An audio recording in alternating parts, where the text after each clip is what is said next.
and welcome to Super Geeks Season 3 episode. I'm not sure. I think it's 5. We're I'll on check 5. later. I think we're 5.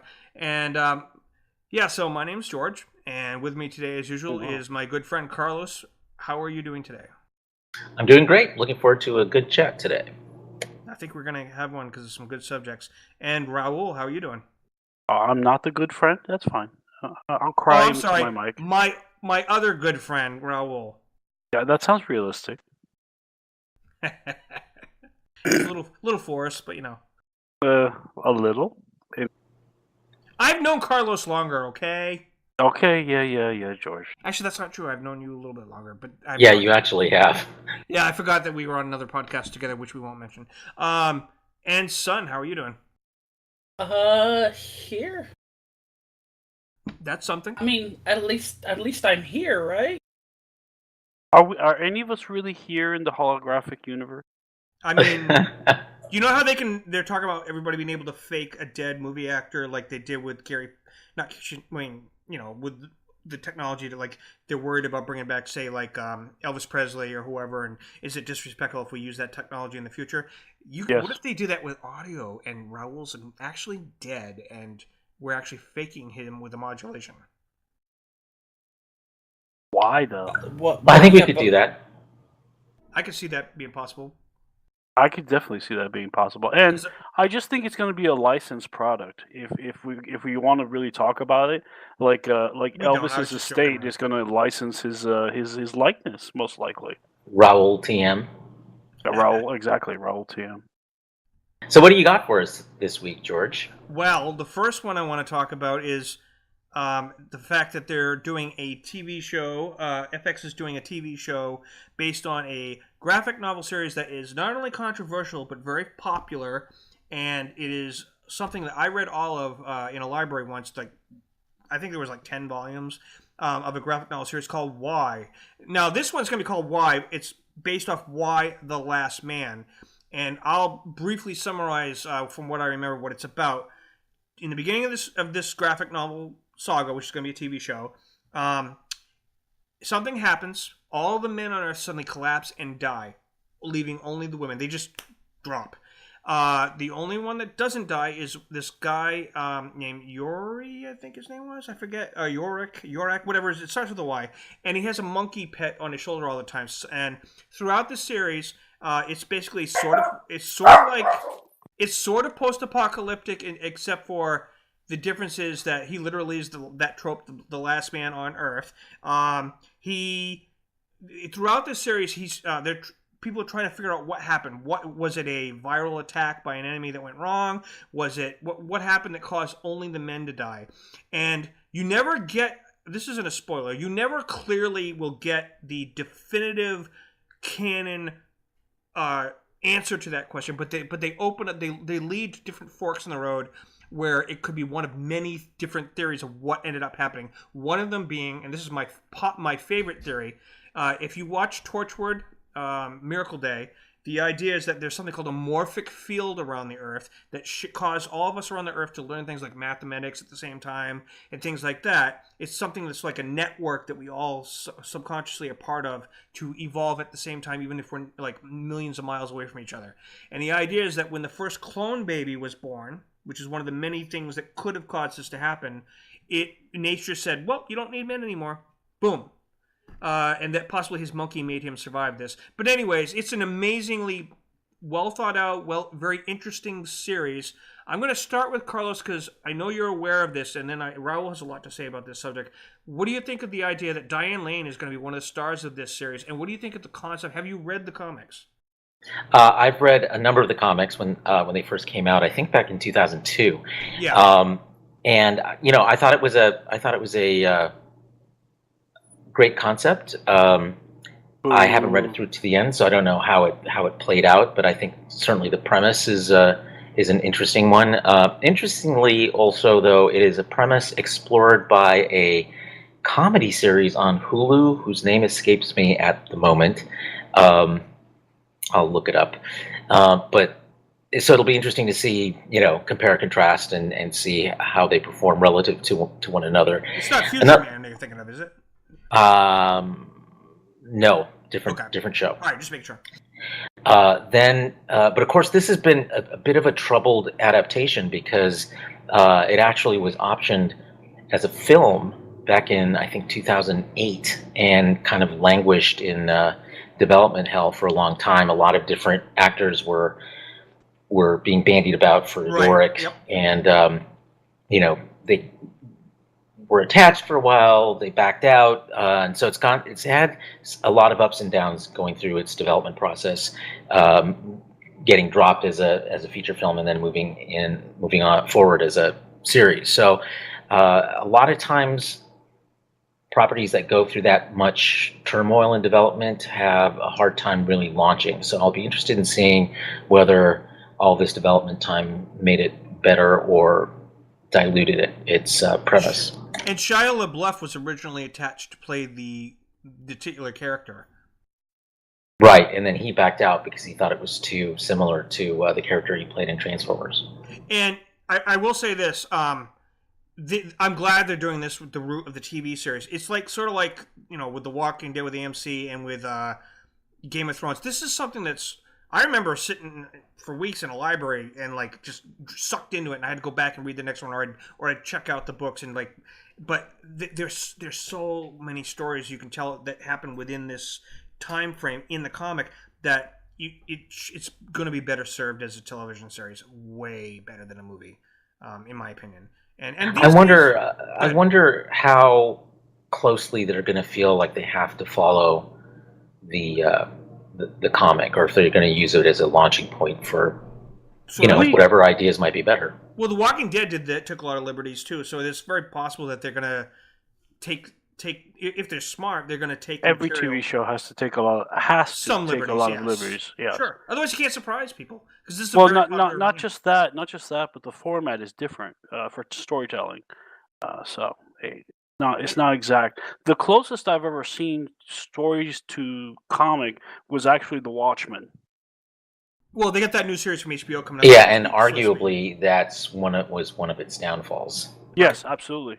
Well, because they cut out a major part that the fans wanted, which was the ending with the alien thing in the city. Well, there was a number. I mean, they cut out the whole middle part. The comic book in the middle.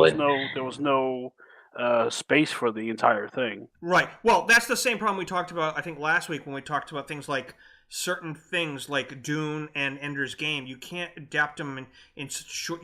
Series would be good. Yes. TV series is a good example. I agree with that. And Raul, now I have a different sort of theory on why The Last Man. Why The Last Man came out, I read the first 3 issues, and I thought it was followed pretty closely to 70s power fantasy, male power fantasy novels like Gore from John Norman. Oh, right, G.O.R. Gore. I know what you're talking about. Yeah. So the reason is it's highly sexed, highly violent, highly everything to do for a series that supposedly explores what the female world would be like. The female world looks a lot like a bunch of males in it. You should have stuck around beyond the first 3 issues because it got so much deeper later. I'm just letting you know. I know, and everything can get deeper as long as you explore the concept.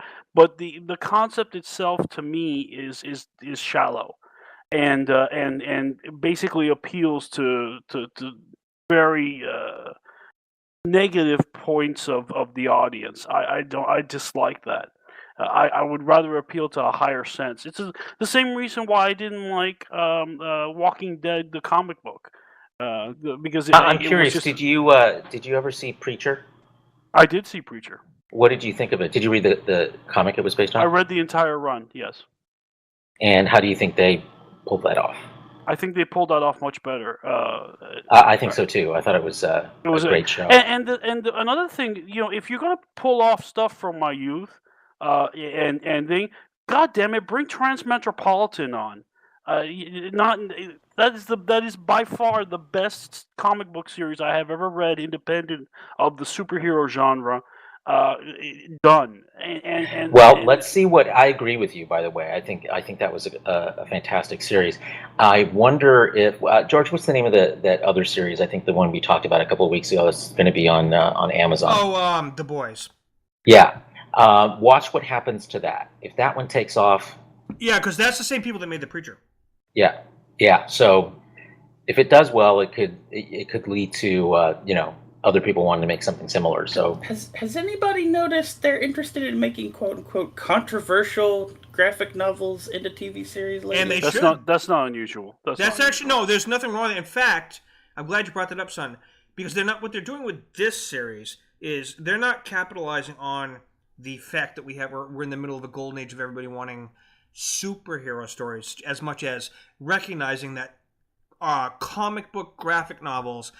Sean Connery said it best in an interview when he was talking about the League of Extraordinary Gentlemen. He never realized, I know I probably said this in a previous show, but he never realized that comic books, because back when he was young, 10 cents, you bought a Superman comic and it was like for kids.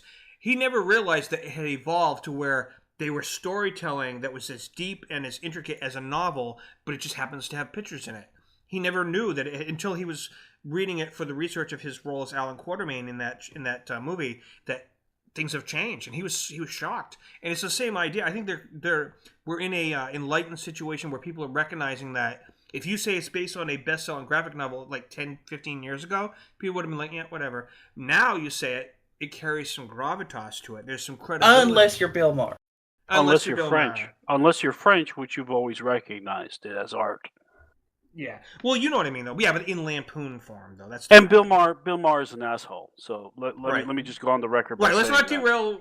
But the point, you're right, son. But I mean, let's stay on track. But why The Last Man is one of the. It's a conscientious. It's one of those things that it's like if you don't adapt this now, you can adapt it later, but it's better to do it now because of the world that we live in, and especially when it comes to things like gender recognition and tribalism and things like that. And the story, like the one thing that I think Raul was pointing out that they did sort of use a little bit is the trope of if there's no more men, everybody's going to become like Amazon lesbians. And I mean, that can be debated for scholars for years. What would happen? Of course, people have to adjust to a world without men.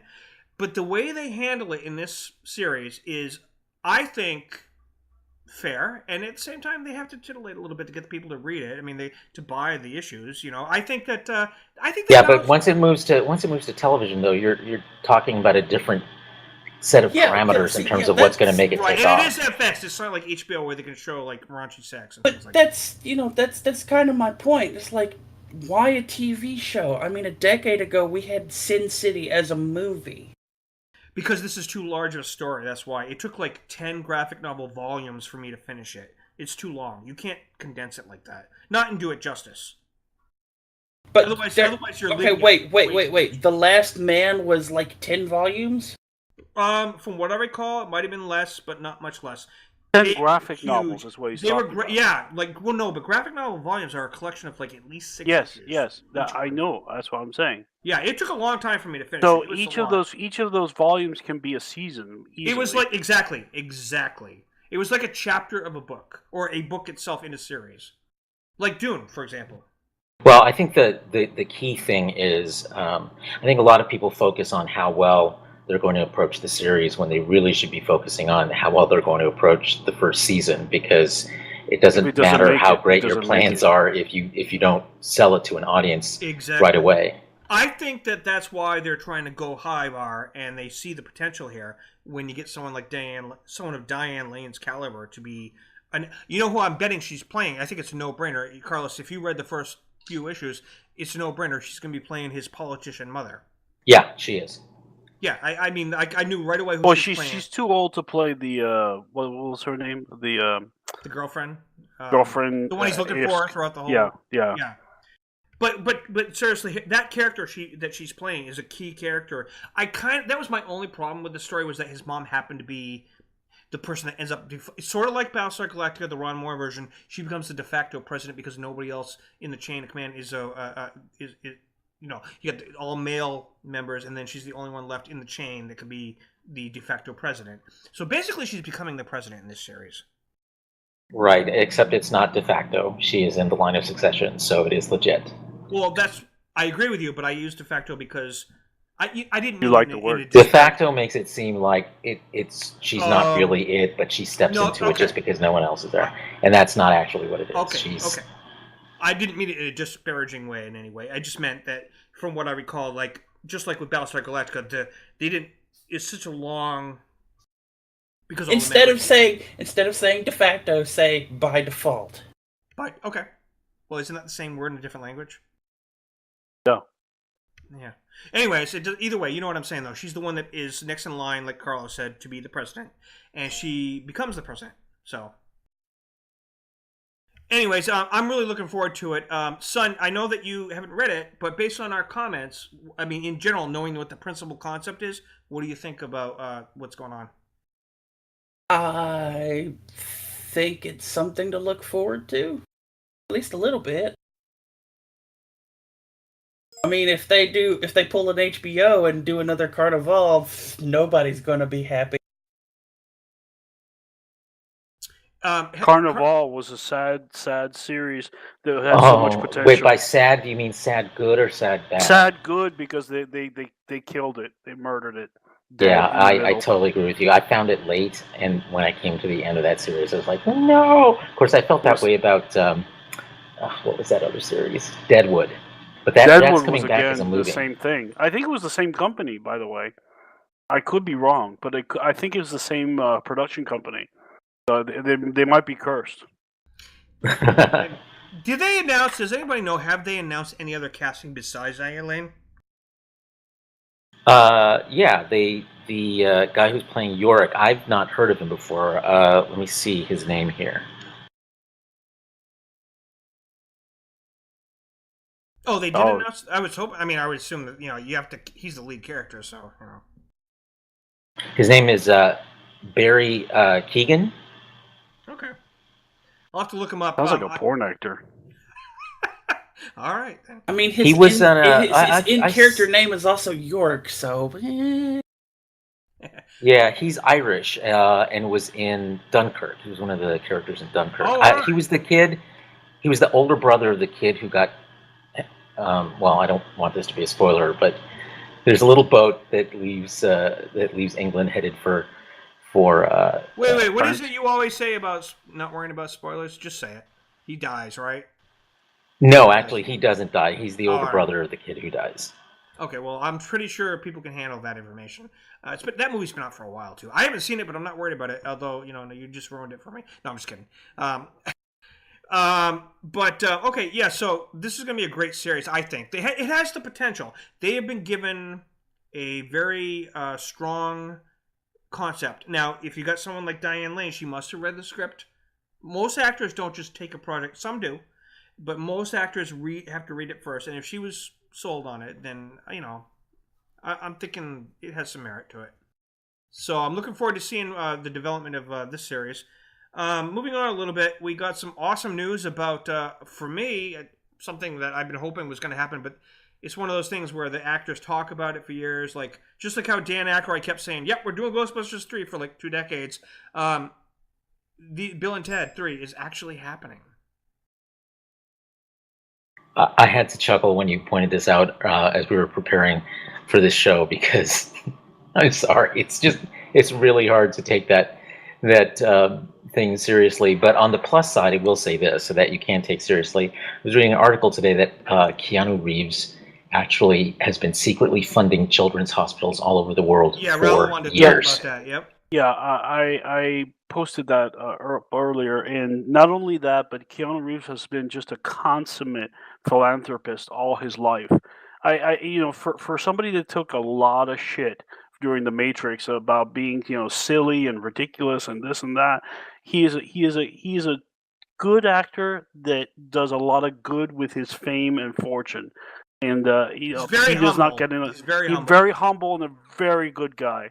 Very decent human being, and I can't stress that enough. So, when we were talking about this, I really want this because I think it'll be successful and it will further cement his place in geekdom. Oh, absolutely. But okay, Bill and Ted is one of those series that you obviously you if you like it, it's like you go into it watching them, and you're not really expecting it to be something amazing. Well, don't get me wrong. I thought the first one was hilarious. I just don't see the need for a lot more beyond that. The fans have been wanting it. It's one. I agree with you that I haven't. The only problem, but I want the only problem, George, and this is going to be very obvious when I say it. No, they're going to have to recast Rufus. No, they're not going to even have a minute. You know who's going to be in it is. Okay, so from what I heard, I saw an interview where the two of them were talking about it, and it's going to be about both Bill and Ted have daughters now, and their daughters, they're also under the stress of having to create that song that changes the world. Oh, Lord. They both have daughters that are adults. Or not adults, they're teenagers, and they're dealing with this domestic life. And Rufus's daughter is the one that comes back and becomes the new contact person. Are we supposed to do a guitar riff at this point? Yes, the famous song. They're under the pressure. Wild Stallions of making that song happen because they've always been told historically that they changed the world, but they hadn't written it yet. So they got sidetracked by their family lives, and the story is that now they realize that she comes back in time to say, guys, you need to get on this. You know what I mean? So that's the story. And their daughters are involved in the story. So it's like a daughter thing for whatever reason. So basically, the whole premise of Bill and Ted 3 is they turned the entire thing into the Partridge Family. Yes, basically. Yep. Yawn. with heavy metal. Yawn. Heavy metal. Did I mention yawn? If you can get Susan Day to cameo and play the drums, that'd be cool. Hey, she was great in LA Law. That saved her career. She was. It tickles me that they're making the Partridge Family out of this. I'm. You know what? You called it.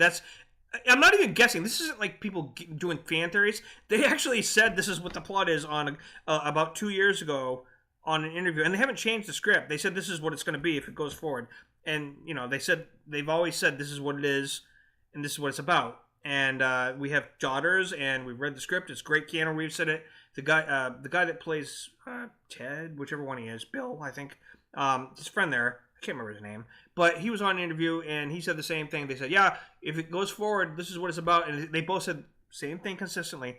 And they said, well, what are you going to do about George Carlin's character? Are you going to do the CGI thing? Nope, his daughter is taking over for him, and it's all daughters. Grown. For some weird reason, they want to just get on this bandwagon of daughter. I don't know why, but whatever. Let's wait and see what happens. We'll always judge it, of course, on that first teaser trailer when it drops. And one of the things I love about Bill and Ted too is that, as everybody probably guessed, the fact they're using a phone booth is the American version of saying Doctor Who, except it's not bigger on the inside, so you got to squeeze in, and I love that. That's funny. That's just me. Anyone else have any thoughts on that before we move on? I had something and then it just disappeared. Timeline probably got changed. His daughter probably did something. Oh, that was it. Okay, so yeah, we can't even judge this movie based on its first, second, or maybe third trailer in the first place. I mean, look at Ghostbusters.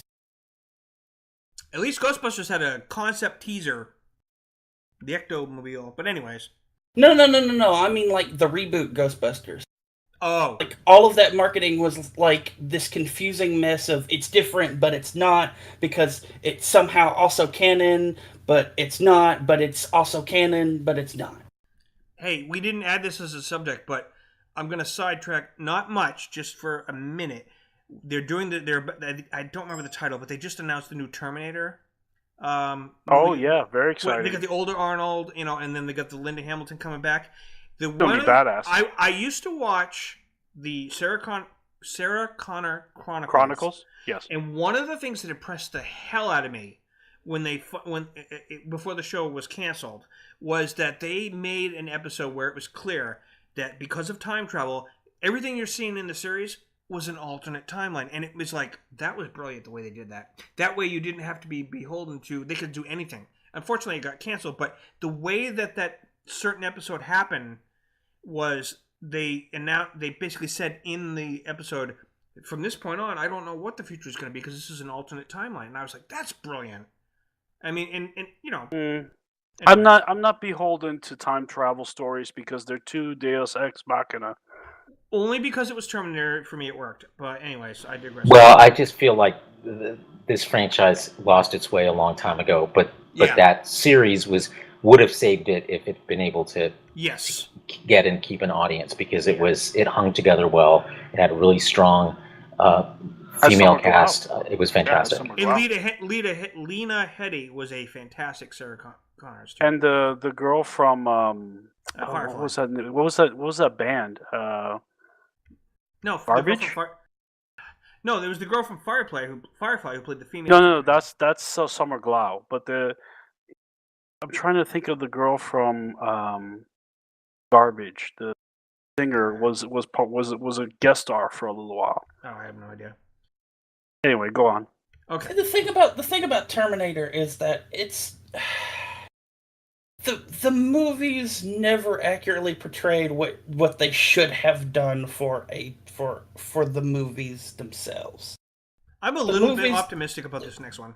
The movies themselves should have always been this weird split of the humans think that all of the Terminators that are being brought back to save people are actually doing that to save people, while there's this not just a hint, but there's like an outright goings on in Skynet going, yes, let them think this, but we need to ensure our timeline. I want to. Terminator is one of those things that I do want to make when we learn more, maybe even after we get the first teaser, because they're almost ready for the first teaser. I do want to talk about it in the future. I think, no pun intended. Yeah, I'll be back. Yeah, definitely. I think that Genesis was, but I think that they're doing course correction right now, and I think bringing back Linda and older Arnold I'm having some good vibes about this next one. So we'll see. So 1 second. So Carlos brought this to my attention, and it's gained a lot of traction when I linked it. Doctor Who has received some kind of a special award for social media for the Rosa Parks episode. Carlos, why don't you lead us into this one? Well, I know that episode was a particularly important one to you, George. So when I came across that news item, I sent it to you right away. I think it's just a awards program that honors in England that honors socially significant television, and here in the United States we have a similar award called the Peabody Award. So it's a big deal to have this show. One of the things that they pointed out was really effective in it was how well and realistically they recreated what the South was like in that time period in the early 60s. And even I remember when watching it, that's something that really stood out to me. Is like there's so many things we take for granted today that people back then just behaved in a completely different way, and for it to have changed as radically as it has in a relatively short period of time is a big deal. Yeah. We've talked about when Doctor Who season 11 was fresh. We had the sideshow called the Reaction Who, and we talked about this episode. I was shocked right from the first 15 minutes of the show about how you could tell this was not going to be your average Doctor Who. This was like they went there in ways I wasn't expecting. With Ryan getting sort of slapped by the guy just for help trying to pick up his wife's glove or whatever because he's a black man, and then Ryan and Yaz talking about she's a Middle Eastern woman or she's of Middle Eastern descent, and he's an African, well, not African American because he's British, but a black man, and they both talk about how they've even in 2018 that they were experiencing racism. So for them, it's like the only difference is they literally have their lives on the line in this time period, and it was a powerful episode, and they didn't shy away from from the subject. So I'm glad it's getting recognized, and deservedly so, because that was a bold move on the BBC for this episode. So I'm happy about that. If you're gonna do time travel, this is how you do it. You send the right, especially in today's context. So, anyone else have any thoughts on this? I know, Raul, you haven't been keeping up with Doctor Who. Son, you watched the episode. What did you? I mean, any thoughts about them getting an award for this? I mean, it's award worthy. My entire problem with the episode is they spent like all of this time talking about Emmett Till, and they didn't explain what happened to Emmett Till. It wasn't perfect, but they did. I think the reason that they're getting the award is that they were willing to tackle in a more positive approach to focusing on the changes that Rosa made versus the negative aspects, focusing on the negative aspects of it. Would that be fair to say? You guys agree with that? Well, I mean, you can't make a positive without showing the negative, and exactly. They did exactly that. But at the same time, there's so much negative. Like right now, like people are afraid to say the N-word even in an explanatory context because you can be fired for it. Yeah, and people also take things out of context when they reshare them. So, like, I could say the N-word as I could be quoting somebody, and right? So if somebody really wanted to mess with me, and I have had a person that I used to work with a long time ago on a certain radio station, and he worked with me on my Star Trek Starfinder thing for a little while, but he got kind of crazy with his views, and we parted company. But out of revenge for me kind of firing him, you might say, from the project, he started trying to take everything he could find in my social media and shame me in public, either on the Starfinder, especially if he could take it out of context. That's what I mean. Like for example, I understand. If this just happened, he can take my words and say. Yeah, but my point is, there is a level of vileness of what happened here in the South that is not showable, even though we can show. Even though Doctor Who showed how vile it was, there is a level of vitriol and hatred that can never be expressed modernly because we don't allow stuff like that on TV anymore. That's why they got the award. They took it and made a what was the word? Well, I mean, I don't have it in front of me, but it's like social, sort of handling it in a positive way or something along those lines. I mean, one of the I have to say it. There's this film that covers the Little Rock Nine and stuff, and it is captivating because they're allowed to be that evil. They're allowed to be that evil in that movie. They couldn't do that today. You couldn't. You really couldn't get away with having a bunch of actors constantly say the N-word in a movie and be racist in a movie and not have them accused of being racist outside of the movie. I think you're right. I can't remember what movie it is, but Viggo Mortensen, the guy that played Aragorn in the Lord of the Rings. A short history of violence. Well, he did a movie recently with an African American actor. I can't remember which one, but I remember people were giving him crap because of the character he played. The character he was playing was a severe racist and was constantly saying the N-word, and they were like attacking him on Twitter and stuff because it's like they were thinking it was him, like as if they were saying you. Well, a lot of people don't. Well, I think, George, what you're trying to get at is that a lot of people do not separate fantasy from reality. Well, what they were saying is that if you took the role, then you must have wanted the role, so therefore you're now a racist. Yeah, but that's not logical. I know, but that's unfortunately the way things are getting spun a little bit out of control. But anyways, so it's an important award. We don't need to really reflect on that too much, but I'm happy they're getting this recognition. It's definitely a good thing. But the concern is as we become more culturally sensitive to this kind of stuff or socially aware of this kind of stuff, the more we actually lose just how vitriolic our history was because we're not allowed to do or say those things. And even actually, because you brought that up, I'm going to mention one more thing before we move on, because you just hit something. Germany to this day, right now, is nothing against Germany, but they want to forget their past with the connection to the Nazis. Yes, The problem with this is that they're trying to throw it under the rug. And the problem with this is that, I'll give you an example. And son, you, me, and maybe Raul, anybody who's played City of Heroes, which was Cryptic's superhero MMORPG back way before they did Star Trek Online. Excellent game.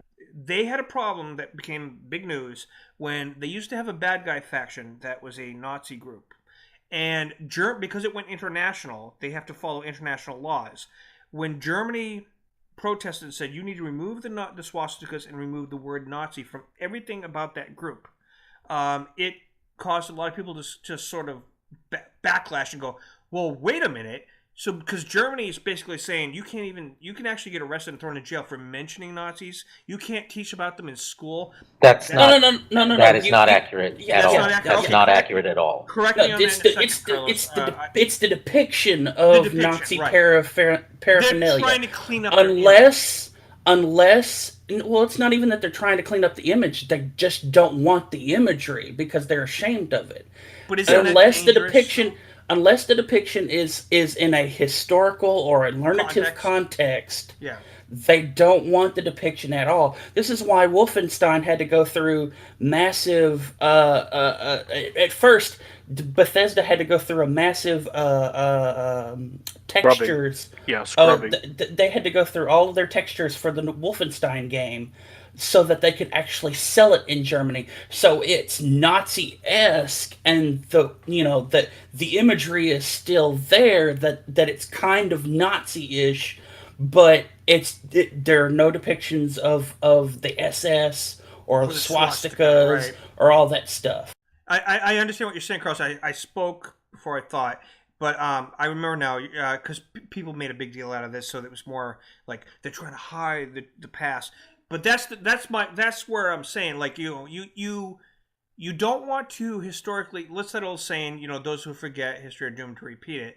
You need to make, and that's not what Germany is doing. Now, if you look at Japan is doing that. If you look at school books in Texas is doing that, where they're trying to whitewash the history of slavery, and the effect of the Civil War, and even how much of Texas economy was based on slavery. All these things you will not find in history books in schools in Texas. Similarly, in Japan, you do not learn about some of the atrocities that the Japanese committed during World War II and leading up to World War II on Korea, on Singapore, most of the places that they ended up conquering. The thing about Germany is they understand that so much of what made the Nazi Party effective was its use of imagery, its, their early forms of social media, basically. And so those laws in Germany are not about hiding the past, they are about not glorifying it. And that's a completely different thing. Yeah, that's however, I will say that because of Germany's actions, it itself has become a hotbed of neo-Nazi activity. Yeah, I know. I just remember back when I used to play City of Heroes, I think they were called the Foundation. I can't remember. Whatever the bad guys were called. They were called the Fifth Column. Oh, Fifth Column. Okay. Yeah, and then when you play City of Villains, if you play the bad guys, you could play one of them.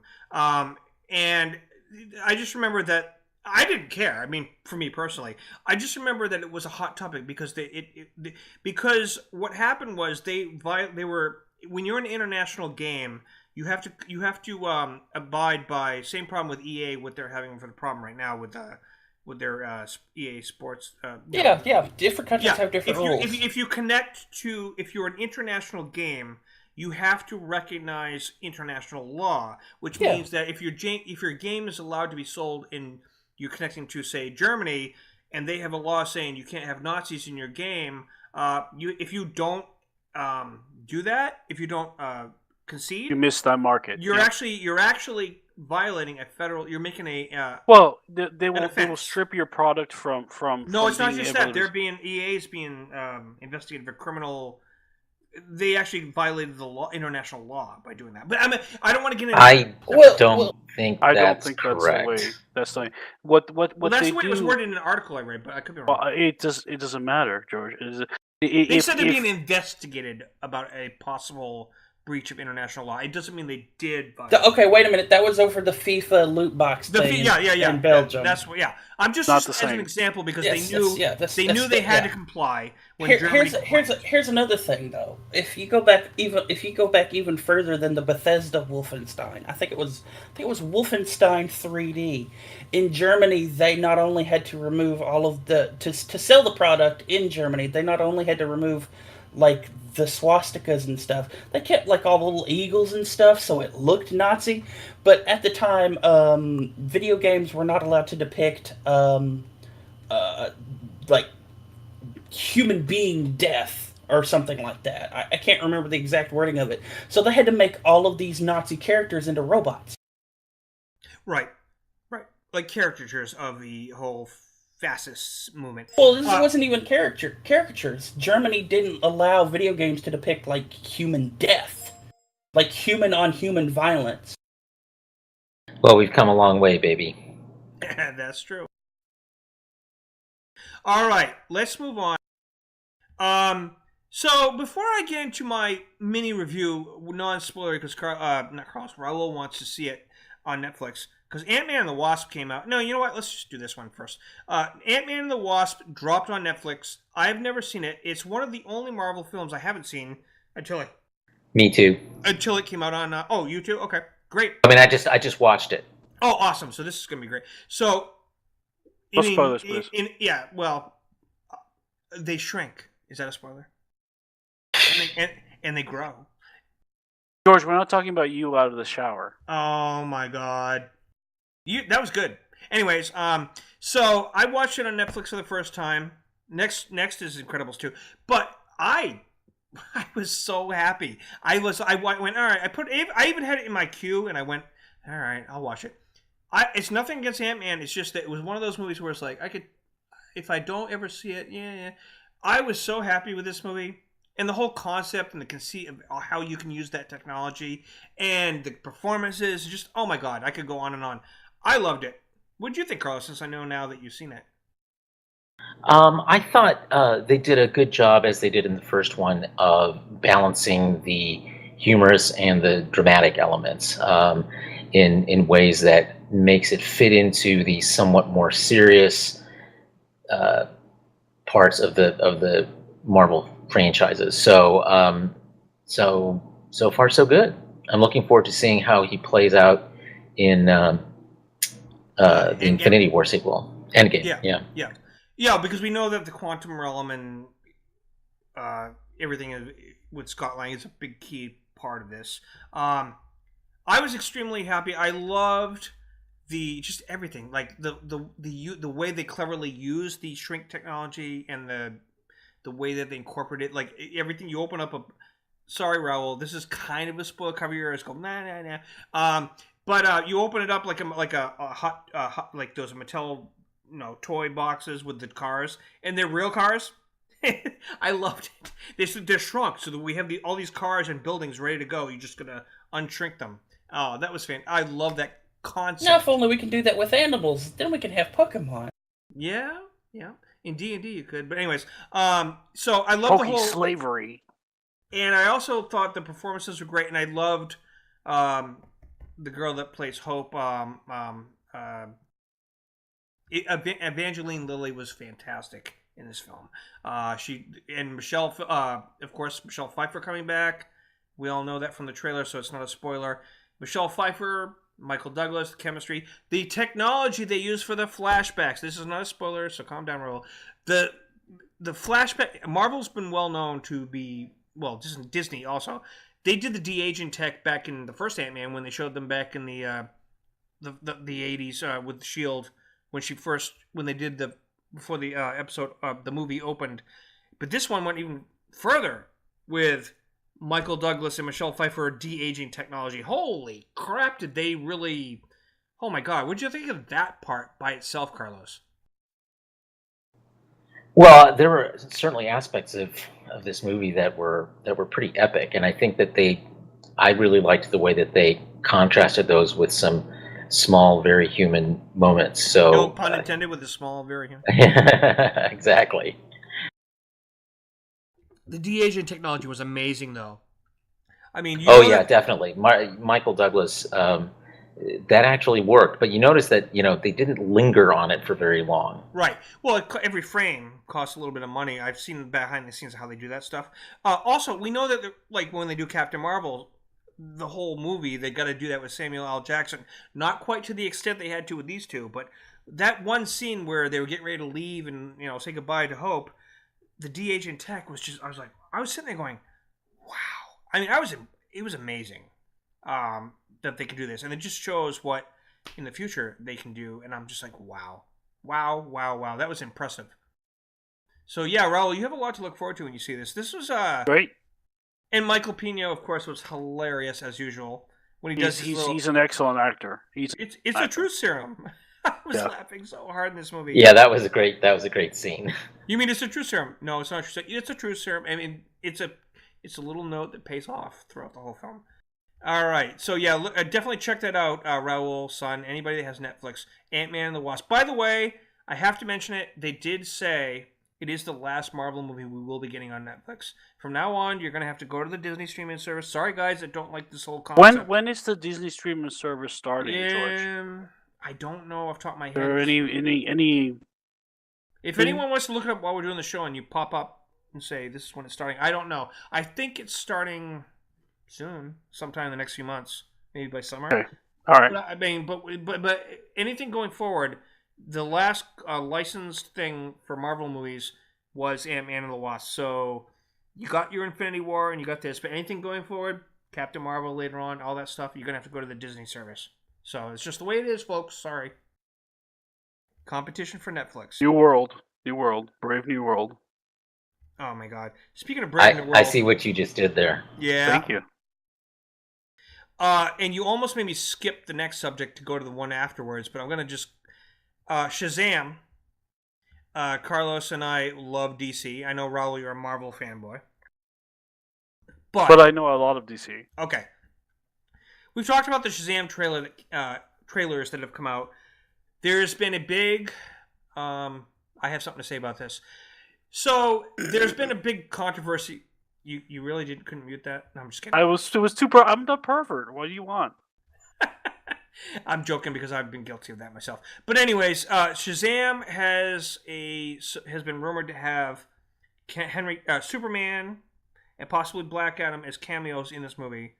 Dwayne "The Rock" Johnson, for years, has wanted to play Black Adam, and he is signed up for this.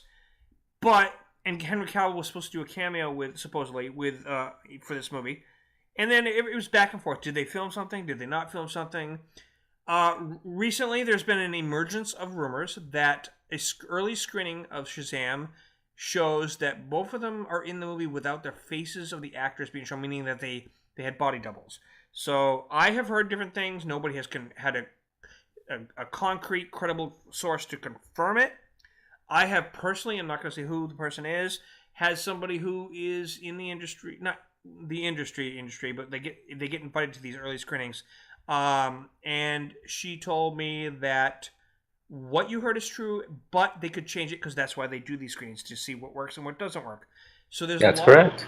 And that's the thing. From what I heard, you're going to see the Black Adam cameo without Dwayne's face when Shazam is explaining the history of who he's given these powers to in the past, but without his face being shown. And then Superman is supposedly going to show up in the post-credit scene from the back only when Billy's gotten him to come to the class for a show and tell. And then the kids go crazy. I don't know if this is actually going to end up in the final result. Carlos, I know you've examined this. What do you think? Do you think? I mean, I know what I believe based on what I was told, but like I said, it could. Wait. Okay, before you ask anybody, how is it that we already know what the ending credit scene is before we even have the movie? I was going to ask that because of what I just said. Because it was at a early screening. and people gotcha. are leaking the information. That's why. And I was told by somebody that I know is credible because she's told me nothing but truth in the past because she gets invited to these things. And she's actually been on Super Geeks last 2 years ago. And aren't these kind of early screening things supposed to be followed with an NDA? Nope. Well, yes and no. They are under an embargo until they're allowed to say something, but at the same time, I was told this in a "don't tell anyone who I am" things. So I'm telling you, whether you believe me or not, the scenes that people leaked are there. Whether they stay is the question, because this is a test. Yeah. Right. So what do you think, Carlos? Well, I mean, I think you're exactly right. I think what's happening right now as they prepare to release this film is they're juggling a lot of balls up in the air. They're probably one of those balls that they're juggling is contract disputes with Henry Cavill. Whether he makes money from doing this, what effect it has on whether he stays or goes with the franchise. One of the things they may be testing is how well, because they do appear to have shot his cameo. It's a question of whether they'll use his cameo. So they may be doing other screenings we don't know about where they do include his footage, and then they may be comparing what the reaction is. The body double versus the actual Henry Cavill. Right, and if they find that the audience doesn't react substantially differently, then they may go without Henry Cavill because they're saving money and it's just as effective. Or the opposite could happen. So I mean that's why there's so many question marks around this, and without seeing the footage and seeing how it plays, it's hard to know what they're more likely to do. And just that would be a shame because I really think Henry Cavill is the best Superman I've seen on screen. I agree with you, but at the same time, I never say when it comes to Batman, Superman, and I hate to say it, even Wonder Woman because she was our first screen Wonder Woman. Everybody can always say you can't do this movie without this person. You get I'm not saying that. You get the right actor, you're going to not forget, but you're going to be okay with it. It's all about getting the right actor. So, and the thing is also that people don't know is when you do these test screenings, the audience actually doesn't know they're about to see it. They actually, when you get invited to these things, you actually don't know you're about to see some film. You're going to go see Shazam. You actually get invited to a thing, and then they go, it turns out it's Shazam, and they have everybody sign something. So that the reporters can't do they have an embargo until a certain time closer to the movie. Then they can do early reviews, of course, and then they're held accountable if they give away too much. But the point is that the people who saw the early screening of Shazam had no idea what they were going to see, and I think Carlos is right. I think that we saw the one you linked to me, Carlos, earlier was that the rumor is they did do some Henry Cavill footage. But then all of a sudden they went into this problem with his negotiations. So I think what happened was they're withholding that footage until they can figure out whether they can use it or not without any kind of problem, and then the only problem is money. I mean, right. Whether he's going to be paid for it, whether it's worth their spending the money. Yeah, because they could save a lot of money for not showing his face if they can get away with a good reaction from just his back. Exactly. Well, and then the other thing is, there's a creative aspect here too, because the bigger picture with regards to Henry Cavill is whether or not the contract negotiations for him are going to allow, going to end up with him continuing to play that role. And at this point, it's a big question mark. So that's another thing they're taking into account is great, even if there's a positive audience reaction, is it worth it if we're going to end up recasting the franchise anyway? So that's another ball that's they're juggling right now. And the thing also is that with The Rock, he was always enthusiastically, yes, I want to play Black Adam. I remember when he was in an interview back when Peter Segal was going to do the Shazam movie about I think 10 years ago, and him and Sarah Michelle Gellar had just done a movie, and they were in the same interview, and they actually did a vote. Fans, should I play Shazam or should I play Black Adam? And everybody said Black Adam, and he was happy because he loves Black Adam. I remember that interview. I can find it on YouTube for people later. But he was like, the fans have voted. Man, Peter Segal gave me the option to play either character. And he said, but I love Black Adam. He's complicated. He's an anti-hero. And I personally love the character if they do him right. And I think The Rock would be great. However, when he took the role and he was enthusiastically about, I think 2 years ago or last year, he announced he was definitely doing Black Adam. And they said, and they also rumored that he was going to make his first appearance in Suicide Squad 2. And but ever since then, he's been quiet about it. And the fact that the rumors are that they can't show his face yet makes me wonder, has his availability for the project come into conflict with the fact that he was willing to do it? You know what I mean? I don't know. Because he was all hardcore. I have a question for you, Carlos, because I know dick about Hollywood. But you said it looks like they've already filmed this Henry Cavill scene, right? Yeah. Okay, so what is the problem with the contract negotiation, or what? Is it for this movie? Is it for him It's for him staying on as Superman. Okay, because it's like if they've already filmed the cameo with him, shouldn't they have paid him for actually filming? Well, that's what's going through my head. You're right. He was probably paid for the actual filming, but the larger negotiations about whether or not he's going to remain in the role in the bigger franchise, right? Okay, is what casts a shadow on whether or not it's worth putting him into. Because if they know that or are reasonably certain that those negotiations are going to fall through, it doesn't make sense for them to show his face if it's going to end up being a different actor. Because what ends up happening is you promote the idea that he's going to continue being a Superman in this franchise. So what you want to do is keep it ambiguous until you cast the next Superman.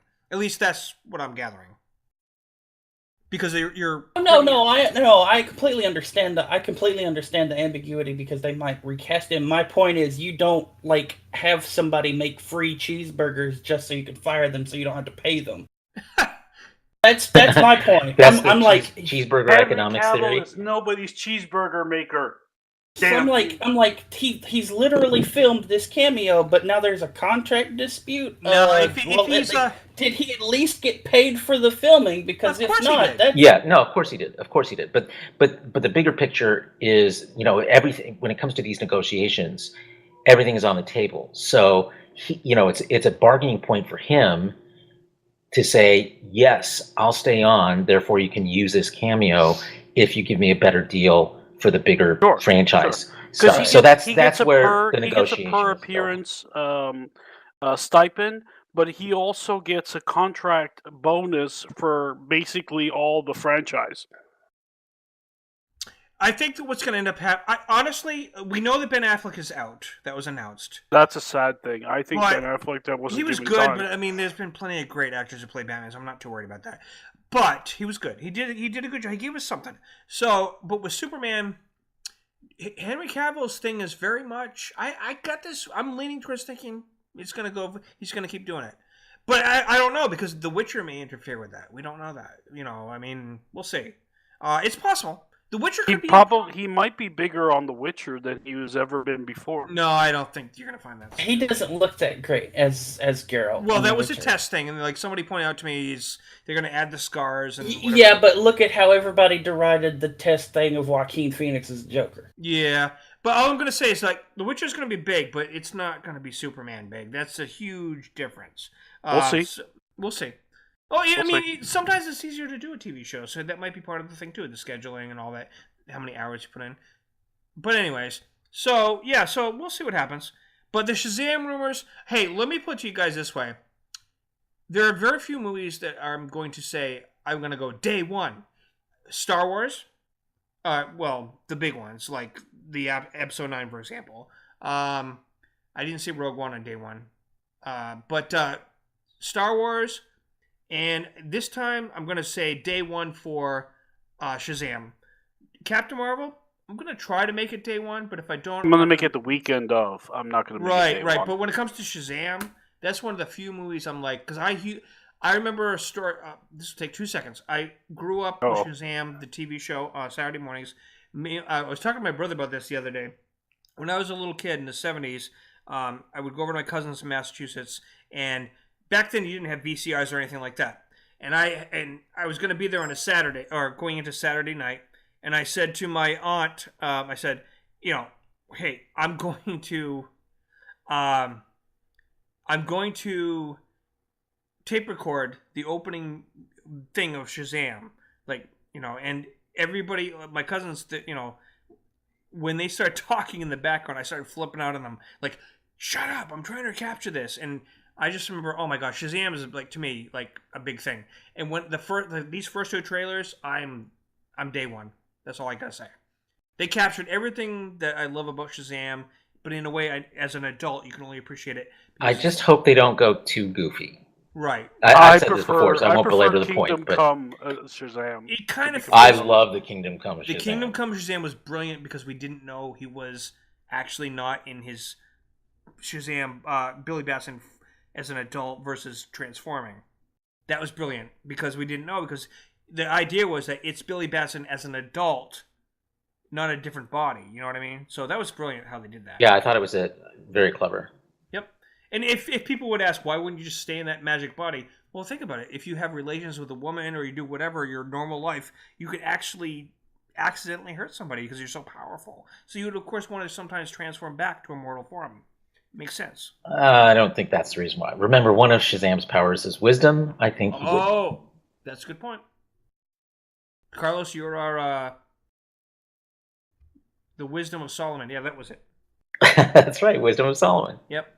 Solomon, Hercules, Atlas, Zeus, Achilles, Mercury. I remember all this. Wow, I am so impressed you knew all those. Hey, you know what? Nerd! Nerd! No, I'm not just a nerd. I'm a big Shazam fan, so I'm hoping in one of these movies they bring in Isis and Black Adam and do all that and, do it right. I was about to give you a wedgie, George. It was too much. It was too much. I happen to be wearing underwear. It's not very often that I do that. Anyways. That's frightening. All right, so we'll do just one or two more subjects. Aladdin trailer dropped today. Will Smith, first time seeing him in his CGI genie form, because people saw the first image where he was just Will Smith, and people were like, "What?" But anybody see it, and what do you think? Haven't seen it. Don't care. Okay, Carlos, did you see it? I have seen a couple of stills from it. I haven't watched it yet. I have to tell you that, again, it's one of those... I will give it a shot. I definitely will watch it, but it's one of those things where why mess with perfection, It's uncanny valley as hell to have Will Smith be the genie. I agree with you, son, on that one. But I'll be fair. I mean, I'll go into it with an open mind, but what I've seen so far does not thrill me. I saw the actual trailer, though, and I think everything but Will Smith looks awesome. How about that? That's a pretty devastating comment, actually. Because I mean, the girl, the female lead, she's hot. The Aladdin guy looks great. Everything around it, the background, the cinematography looks good. Will Smith, he's an overly buff body that they CGI'd with his head on that overly buff. You know how you, Carlos, I think, or you or somebody else mentioned his head looked kind of small, or maybe Son, maybe you mentioned this, how his head, because of the puffed up suit, his head looks too small. I was talking about Shazam when I said that. Yeah, well, remember how his head looks a little too small for that body? Well, put that on with Will Smith and this genie body, and yeah, it's the same idea. In a CGI way. It's like, he says some stuff, and I'm like, I have nothing against Will Smith playing the genie, but, Will Smith's career started falling apart when he chose Suicide Squad over the Independence Day movie. Interestingly enough, they are replacing the person who plays Deadshot for the next Suicide Squad, just like now. It's a shame. I actually thought he did excellent. He did a good job. I like Will Smith. It's just that as the genie, unless they improve the CGI, which I'm sure they can, this first impression was a little, I'm open-minded. I mean, look what they're doing with To be Dumbo. To be honest, what Will Smith needs is a role where he plays a fucking evil villain. No regrets, no remorse, and then that will save his career in terms of acting. And then have Alphonse come on and play his sidekick and do the I comedy. have never had Alphonse on the screen again. So what you're saying is Will Smith needs his Samuel L. Jackson moment. Absolutely. Absolutely. Anyways. English, do you speak it? I love some Jackson. They shared some photos of the set of Huntress from the Birds of Prey movie, which is in development. Technically, it's a Harley Quinn movie. It's a spin-off from Suicide Squad. Margot Robbie is very excited about this project. I love her because when she took on the role of Harley Quinn, she had never read a single comic. But when she learned about Harley Quinn, she became so enamored with her that she demanded producer status and got invested in this to where she calls the shots. And this movie, it's not just a Harley Quinn movie, it's Birds of Prey. And I love the Birds of Prey comics. I love the Birds of Prey, the whole thing about them. As a huge DC fan, Carlos, what is your impressions of what we're seeing so far from this movie? Well, so far so good. I mean, I haven't really looked at a lot. I looked at the photos. There hasn't been a lot to see, but yeah. Yeah, so I have to admit I was one of those few who probably liked the Birds of Prey series back when it was on, an age ago. I really liked it. Excuse me, George, for calling you the nerd. Carlos is the huge nerd. Excuse me. No, Carlos and I are both DC nerds. And by the way, Carlos, if you do have access to DC All Access, not DC All Access, DC Universe, you can watch that old Birds of Prey series anytime. Yeah, I should give that a shot. Nerd. I heard that. The bird is the word. By the way, did you ever get into Titans yet? No. I have not had a chance to, but I'm going to get to it. All right, because Doom Patrol comes out in a few days. So. I know. Doom Patrol, I noticed that. I'm very excited about. Yeah, me too. I'm actually pretty excited about that too. The latest teaser cracked me up because Robot Man says to Cyborg, "Do you have a photo printer in that body of yours, something like that?" And he goes, "No." And he goes, "I'll bet it's his butt. I'll bet it comes out of his butt." And I was laughing. I have to say, the 12-year-old in me loved that. Crazy Jane is gonna be a good addition. I wasn't big into her in her iteration of the Doom Patrol, but I am aware of the character. But I'm really looking forward to how they're gonna do this. So, anyways, yeah, I'm excited about Doom Patrol. There's a lot of good. There's too much stuff coming out. Sir, you have a talking point here we didn't hit, which is Anthony Rapp talks Discovery. I was about to actually segue into that, but then there you go. That was a good time. Segue on. Anthony Rapp has been discussing the future of Discovery and his interaction and getting high with Tig on the show. Context: the character gets high. We don't know. Maybe they did get high behind the scenes. We don't know. But I'm sure they didn't while it was being shot. I know. But yeah, so Jet Reno, they got shroom high, so to speak, on Discovery last episode, and they're discussing future stuff. What do you think, son? Did you read that article? I have not. No. All right, Carlos, what do you think about what he said? Well, I think one of the things about Anthony Rapp that I really like, but I also find infuriating, is that he doesn't really give me enough information to get super excited about, but enough for it to weigh on my mind. I can't get it out of my head wondering what's going to happen. And that's probably exactly the balance he's aiming for, in which case, good for you, Anthony. Plus, I like him because he retweeted something I tweeted a few months ago, so I can't hate the man. But I'm glad that he, makes himself available, gives his opinions out there. I was excited to hear some of his clues about Culber that I think kind of fall into some of the theories we've debated around here in previous weeks. I agree. I can't wait to see what happens. I think that do we think that Culber's return is going to be a cliffhanger for the end of the season, or is it going to happen before that? It'll happen way before that. I'm voting for cliffhanger. No way. That's way too late, dudes. That's like 15 episodes in. Is it? How many episodes do they have? It's going to be a 15-episode season. Oh, gotcha. I thought it was going to be a 12. Excuse me. No. It was originally slated for 14, and they, for a variety of reasons, they because they ran over budget in the first 4 or 5 episodes. Yeah, I think it's 12 for season 1 was 12, from what I recall. No, season one was actually season 1 was 15. This season was supposed to be 12, and they went to 13, or 13 and went to 14. It's something like that. It's less than last season, but more than they originally planned. And I like that. I like that shows are starting to do this, because you take, for example, The Flash and the CW shows. It's nice that they have 20-something episodes, but geez, it gets exhausting to keep up what's going on. And they have to do this mid-season breaks and all this other stuff, and it's like trying to remember where you left off is like, okay. At this point, it's my own personal game to have a still dead counter in the corner. This episode, still dead. I think we should. I think we definitely should start that from now on. Still dead. I think. Let's see. We just finished episode 4, right? Yeah. Yes. Yep. So let's go around. Let's go around the room. What episode do you think he comes back in? Since I'm after you, hold on. Yeah. Since I'm after Carlos. Well, wait. Hold on, Carlos. What do you think you're number 1 on the list? I asked, so I get to answer. All right. I'm gonna say episode. We're on 4. Yes. I'm gonna say 8. 10. 10. 10.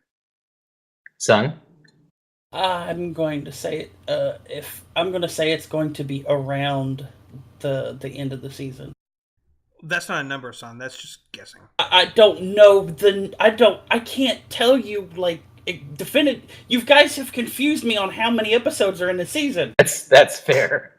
All right. Time to talk. So, son, your guess is going to be vaguely. You've gone 12, 13, 14, 15. How many episodes are in this season? I can't say. All right. Well, let's narrow this down a little bit more. Would you say within the last 3 episodes? I would say within the last 3 episodes. It's a leverage. I would say it would be a leverage point in between the Red Angel arc, the Mycelial Network arc, and whatever the hell they're going to do for next season. And that reminds me, we're going to start calling the show the Mycelial Network, because Son is pretty smart. MNN. Mycelial Network News. Now, Carlos, what is your call? My call is that I think we need to design a logo for the MNN, so that we can start including it with the subspace radio teasers and stuff. That's right. But I'm going to guess that it will be before 10. 8 or 9. Okay. I think that we're going to see Spock first, probably around 7, and we're not going to see Culber before that. But 2 more episodes, actually, Carlos. What's that? I think we're going to see him in 2 more episodes. Maybe that's 7, 6. You know, 6 from the trailer. I'm going to say that we're going to see Spock at the very end of next episode, and then his big episode is the one after that. So 6. But sure. Anyway, okay. Do you agree with me, George? Wait, yes, everybody, hold on to your seats. I'm going by trailer information. I'm not going by just general faith. Just so you know, this isn't. Excuse me. Some of us have faith in the Spock. Well, I'm going by a little bit of the fact that. Yeah, but is it faith of the heart though? She went there. Oh Lord. Let me get back to my justification for this number. Just based on what I'm seeing in terms of the pacing of the various story arcs this season, and I think you're right. They're juggling a lot. Son, you've got the Mycelial Network, you've got May and Tilly, you've got Spock, you've got the Red Angel, and they have to pace how they're going to do reveals for each of those. And I think that we're on track for seeing Spock first, but we're also, if you look at the development of the May storyline and the Mycelial storyline, those things are starting to come together, and we're pretty close to an explanation for how he comes back. I think we're pretty certain it has something to do with us having seen him before in the Mycelial Network, and that storyline is heating up right now, as of this past episode. So that's why I think sooner rather than later, but probably after Spock. Before anybody else pipes in, hang on. Carlos just inspired me to. He just hit me. We know that there's a physical, like Tilly disappeared in the cocoon, right? They open up the cocoon, she's not there. So we know next episode they somehow physically, if not mentally, virtually enter the mycelial network to retrieve her. So here's my thought now, Carlos. You actually just now remember though we've seen people both ways in that network.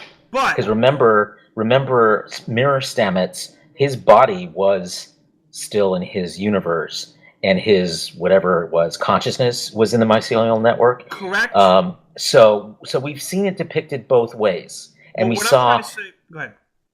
Well, all I'm saying is that just because you saw that thing in the trailer where you see her body, like her walking around in the forest, that doesn't mean she's like literally physically there. That her body is there. Well, we don't know that for sure because from what Tig said during the James Corbin show, the Late Late Show, she gave it away in August because I watched it again today. I shared it with you guys.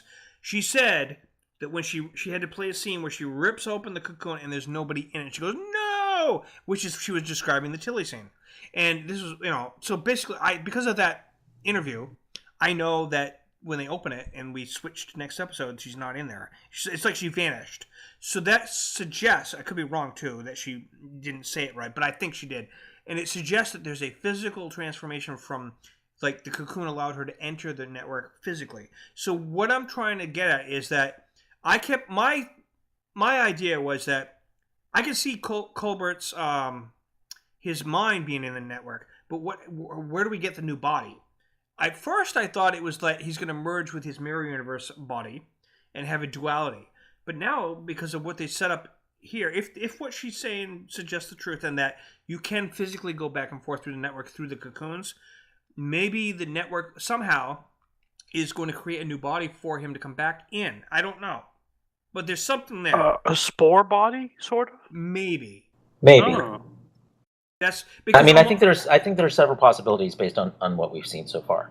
So one is May by herself is a good example where she was able to interact with Tilly face to face, and so it's a question of maybe Culber as a spore being ends up establishing enough of a connection to enough different people on the crew that he can appear to be there and you can interact with him much as Tilly did with May, but he's not quote unquote real. Would it be possible that he just simply attaches to Stamets?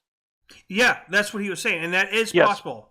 It could go either way. Either he gets a body. Sure, but here's my problem with that, though, and I think that's, like, from a plotting standpoint, it's a good theory. But my problem is that it means only Stamets can see him and deal with him, and that would be a big letdown because Wilson Cruz is a fantastic actor. But we've already seen him find a way to connect to the alien and communicate through Tilly. So if they can come up with that, and he learns... That's a little bit... That's really labored. I mean, that's just... I know. To communicate if you have to set up a whole thing like that. Even if it's just him and Stamets having their... But see, that's what I'm saying would be a huge letdown. I don't think that's a great way to bring it back. Right. It would be like Bones having Spock's Katra in his brain and never getting... Forever, Forever, and having an internal dialogue versus him transplanting it into a new body. I mean, you got to remember what the actor said. He's not dead. I wouldn't be here if he was dead. It's like, okay, then he has to come back. Not dead. This is why I have to. This is why I had the still dead counter, because technically this guy is still dead. I think you're right. Okay. Under the conceit of the Katras in Star Trek, I'm going to say this is similar to that concept. It's consciousness that doesn't have a body yet. Here's the interesting, though. When Carlos brought back the Stamets thing, the mirror Stamets thing, you know what I thought of? What? This mycelial network is the new Nexus. Oh, with Guinan, remember how Guinan had her physical body? And then in that movie, she had her own version in the Nexus? Oh, shit. Don't tell me they're going to use this to bring William Shatner back. No, they are not. You guys, please. That's not going to happen. They couldn't fit him through the new transporter. Certainly not his ego. If you used that Marvel technology or Disney technology with the de-aging, you never know. But anyways, they would have to use de-aging and a little slimming, if you know what I mean. Be nice. He's no like way. what, 80? He's an asshole. He's an asshole to everybody. He's in his 90s. Yeah, and he deserves to be in his 90s. He's a jerk. Oh no, he's not. Calm down. Yeah, he is. Well, that's your opinion. I don't think he is. Oh, I just have the opinion of me and many convention goers. No, he's allowed to be a cranky old captain at this point. Anyways, I think what Raul is saying is that he was cranky before he was old. I know. I was trying to deflect because you're pooping on my childhood, my friend. No, I'm just kidding. I know. It's his childhood too. It's his childhood too. A lot of actors get an ego. It's not everybody's perfect out there, But I'm not forgiving him. He's been a jerk to the fans. That's the end of story. I'm the worst. He is the worst. No, I'm just kidding. Otherwise, we would not want him on the show. But he is a good guy, and we should wrap this up. I did it again. So that was a good episode. So I think there's a lot to look forward to with pretty much everything we discussed tonight. William Shatner, though, Raul, man, I don't know. Okay, come on, don't harp on it. Don't harp on it. Go on. All right. Anyways, so Carlos, where can people find you on social media? I am on Twitter at cpedraza and at Aximonitor, on Facebook at Aximonitor, and of course Aximonitor.com. And those of you who want a daily dose of news should feel free to sign up for the Aximonitor Daily newsletter, which you can find the link to on the Aximonitor website in the side where it says Daily Newsletter. I'll also link it on our new YouTube channel, which is going to be launching soon. The Super Geeks is getting its own. I originally had uploaded to my personal YouTube. I'm now migrating everything over to a dedicated YouTube for Super Geeks. And once that's up, I will hope to promote to get subscribers, and you will get all these links as well. And Raul, do we want to find you? I know you feel horrible when you get to me. It's fine. I mean, I feel like I'm saying, do we want to find you, or do you want to run? Well, the thing is, I would love to be found by somebody, but I don't think it's ever going to happen. So Jesus, why bother? Oh, I'm like Linus from the Peanuts gang. Nobody's gonna write me letters. I thought you were gonna say Linus from Discovery this season, but Oh no, well that's true. Linus is cool too. He has 6 nasal passages. How many do you have? I feel like I have 6, and they all get infected. Then you're a constantly. Saurian in disguise.